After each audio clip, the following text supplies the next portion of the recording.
Una ciudad se levanta entre un mar y un río, un lugar con alma de agua. Almasora.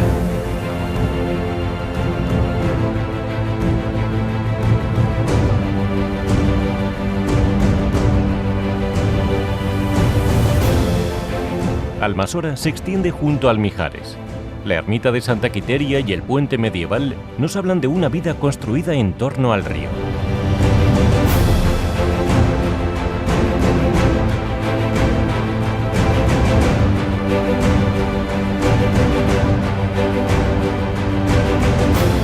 La desembocadura del Mijares es su mayor tesoro. Un paisaje que inspira, un humedal repleto de vida.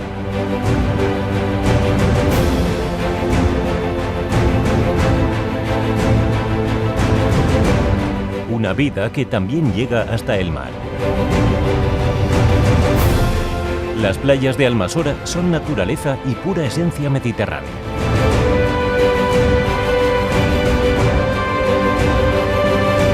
En la ciudad, un paseo por la cultura.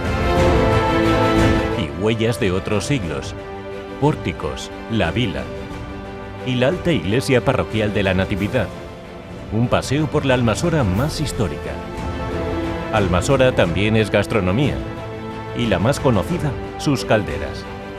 Las protagonistas de sus fiestas de Santa Quiteria de interés turístico provincial.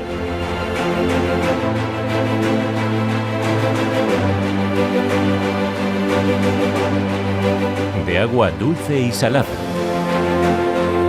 De fiesta y de tradición. Una ciudad para conocerla. Endavant, Almasora.